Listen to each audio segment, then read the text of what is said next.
Hello, dear friends, and good morning on September 11th. Today we have two interesting, important events, and especially one of them is very rare. The first one is that we are transitioning from the first lunar phase to the second one. And the other event is that we will experience a grand cross today. But the most interesting part is that both of those events are connected. They are all kind of like part of the same thing. So let me demonstrate so it would be more clear. This is our chart for today. And as you can see, the sun and the moon are squaring each other. This is what we call transitioning from first to second lunar phase. The first phase after a new moon is while the moon is kind of like crossing the first 90 degrees. Then we get to this first square, which marks the transition between the first and the second phase of the lunar cycle. So let's start from here, and then we will talk about the Grand Cross, which is also really interesting. The transition between the first and the second phase of the lunar cycle is the moment when, from one side, we need to put some kind of effort. Metaphorically, if you imagine the new moon as planting the seed or the seeds of something into the ground and kind of like putting the beginning, and then we wait for this to grow. We are not just waiting. I mean, we need to take care of the seed and nurture it and so on, but it's a process of growing. And the first phase, metaphorically, is the time when, I'm not sure what's the exact plant word for this, but when it comes out from the ground, when it kind of like, just becomes visible from the earth.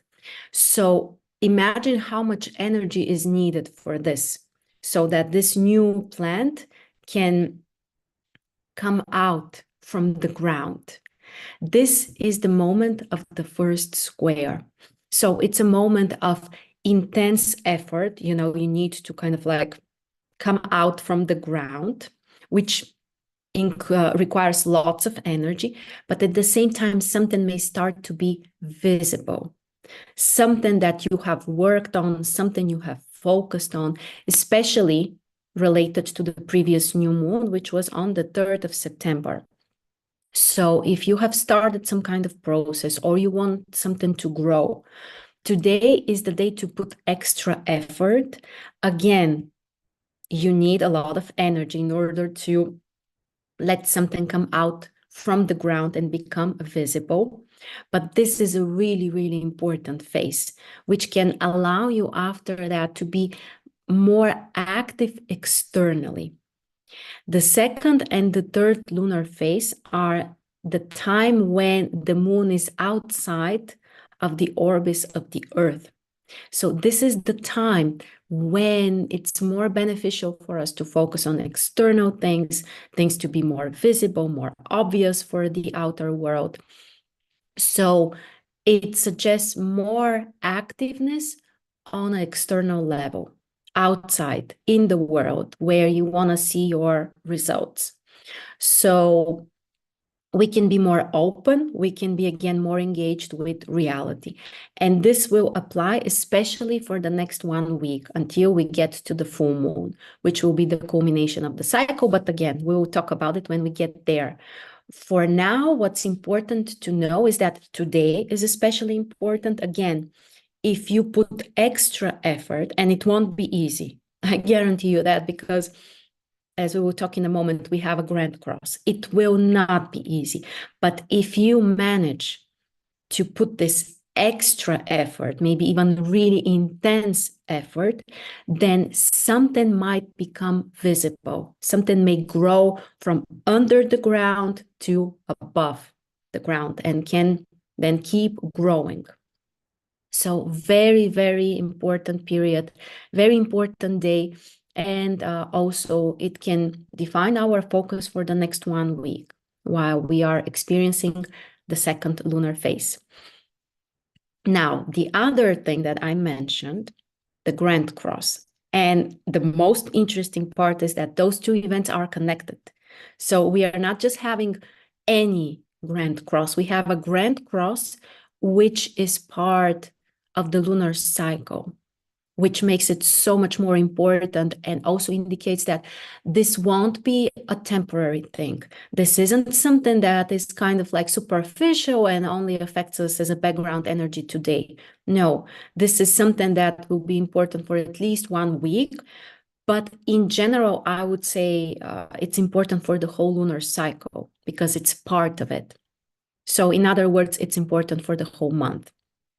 And what is the Grand Cross? We have a Grand Cross between 4 planets, and they are connected with challenging aspects. 2 oppositions, Moon, Jupiter, Sun, Saturn, and 4 squares. You can see them here. This is a classical Grand Cross configuration, which is, by the way, very rare. We don't have this too often. The Grand Cross is one of the most challenging configurations, but also one of the most special ones because it indicates a very, very concentrated energy. And the Grand Cross, there are very deep symbols here, so I won't get into details, but even in religion, in Christianity, we know that the cross is a very important symbol. And in the spiritual tradition also, it's the symbol of the material world.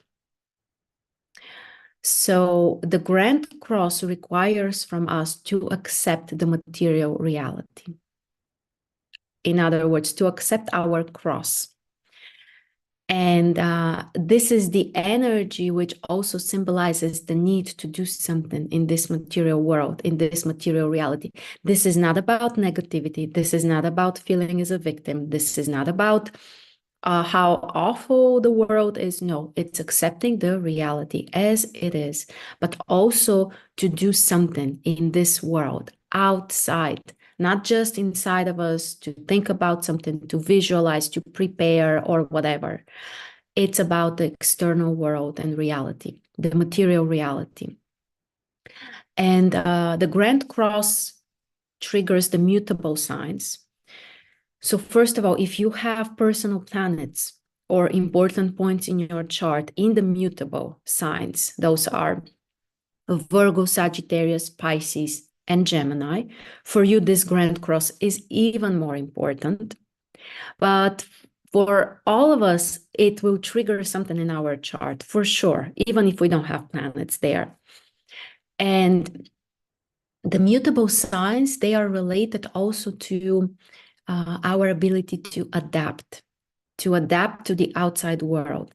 So the most important qualities are related to observing, so analyzing and observing and processing the things that are happening around you, not just within you, not just your own impulses and desires, but also to make sure that you connect them and you are noticing what is happening in the environment around you. What does the world around you need right now? How do you need to adapt to this? The mutable signs, they are not about pushing our own willpower to the world. They are not about changing everything according to our desires. They are also not about being rigid or trying to keep things as they are. The mutable signs are transitional signs. So they connect one phase with the next one, just like one season with the next season. And also, they require from us to adapt according to the external circumstances and environment. And the first step in order to be able to do that is first to notice this environment. So not to close ourselves, not to close our eyes, but instead to look around, to be very concrete, very practical, and at the same time to try to see the bigger picture. That's how we connect all of the mutable signs. So Gemini, requires from us just to see the details, to see, okay, here is this, there is the other thing, like, like naming or listing the facts. After that, Virgo is about trying to build up or see some kind of logic, to see that there is some kind of scheme or there is some kind of logical connection between things. Then Sagittarius is about seeing the bigger meaning or the bigger picture, or trying to expand to see that there are things which are beyond. And finally, Pisces is the deepest, most complicated sign, but it's where everything is interconnected. It's about our intuitive connection to everything there is. So it's also about sensing the environment, sensing what's going on. So we need to include all of this from the most rational, objective perspective, starting from Gemini, to the most intuitive, kind of like seeing the whole picture together energy of Pisces. And again, all of this is part of the lunar cycle, which means a very important theme for the whole month. If we consider that actually we are going to have a lunar eclipse, so in 1 week, it's not just a full moon, but there will be a lunar eclipse, we may actually say that this is important for the bigger picture, long term, not just for today, not just for the week, not just for the month, but potentially for many months. So it makes sense. I think it's worth it to, do our best and put this extra effort. Look how interesting is that the two luminaries, the sun and the moon, which represent our own individuality, the sun, and the moon, our immediate connection to the environment and the closest world around us, and how we express the individuality. So those are two of the points of the Grand Cross. And the other 2 points are the 2 social planets, Jupiter and Saturn. So it's all about how we, or each of us as an individual, connects to society, connects to the external world. It could be very important for some kind of career goals or areas where you want to expand, where you want to achieve some kind of results, where you want to grow. So it's really fascinating how, when you look at everything, it makes so much sense. And you see how, there is a direction. It's not a random thing. It's not something that was just, dropped there. And there is a deep meaning and direction where all of this is going. Again, I want to repeat that the Grand Cross is a tough configuration. Saturn is part of this configuration. So we need also to be patient. If we don't see immediate results, for example, if you don't have a breakthrough today, this should not discourage you. Actually, you should be prepared that most likely the rewards will be delayed. Most likely it will take time until we can really make things work and kind of like get into this material form. The Grand Cross is about, again, the material reality, which is about concrete forms. And again, Saturn is also part of this. So different indications showing that we need to materialize something. But the materialization of something, like we materialize ideas, basically, that's what we can materialize. It's a bit like the process of giving birth. So it requires preparation. It requires gathering resource inside of you first. And eventually, with time and work and care, we can get to the point of the symbolic birth, which would be having the external form or shape of something, like material result. But again, just like the process of birth requires the pregnancy process before that we have the conceiving. So it's a process and it takes time. But we just shouldn't forget about this. So if today you don't see those immediate results, don't get discouraged, but also don't give up. Keep going. If this is important for you, what you are doing today will be part of this bigger picture and process.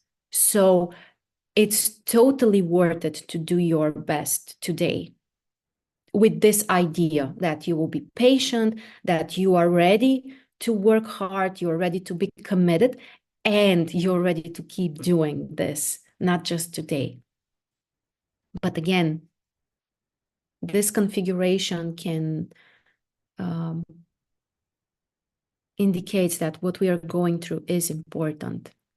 It's not simple, but it's very important for us.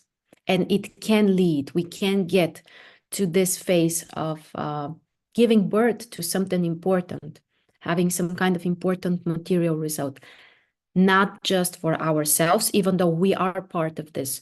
So the sun and the moon are part of this grand cross configuration. So you should not neglect yourself.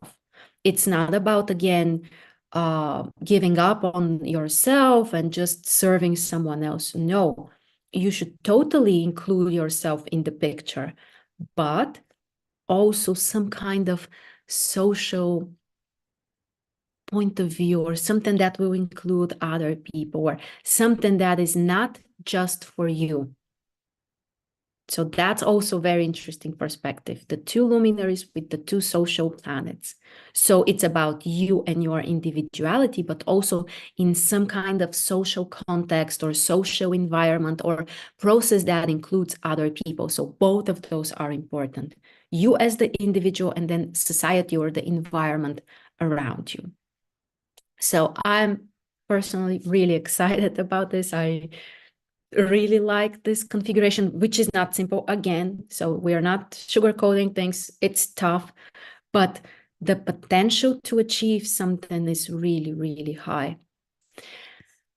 And finally, just we can add that Venus is also part of this. So even though the aspects, well, actually the aspect with the moon is separating, but the trine with Jupiter is applying. So I think that this is an incredible gift because it means that in the midst of those challenges and difficulties and all the work we need to do and, you know, all of those complicated processes to find yourself and the environment and to make them work together, like that's not simple. But Venus has positive aspects. And the aspect with Jupiter is applying, which means that in the next few days, it will get stronger and stronger. Venus is in Libra, the strongest sign position for her. So what that means is that we have the real chance also to find joy in this process. So it's not just about tough work and then just more tough work and more responsibilities and there's no end of it. No, there is also the possibility to enjoy this, to do it with love, to put your heart into this. It's not an exaggeration to say it. So yeah, we can totally say this, that we can put our heart into this process and it will bring more benefits because of the trine with Jupiter. And also it will bring more joy from the whole thing. So yeah, as I already said, I'm loving this combination and this day. So I hope this day will be beneficial for you as well, and that you will find those meaningful things that you want to grow, you want to materialize, that metaphorically, this plant that you've been nurturing under the ground will have enough energy to come out of the ground so that other people can see it too. Thank you so much for joining me.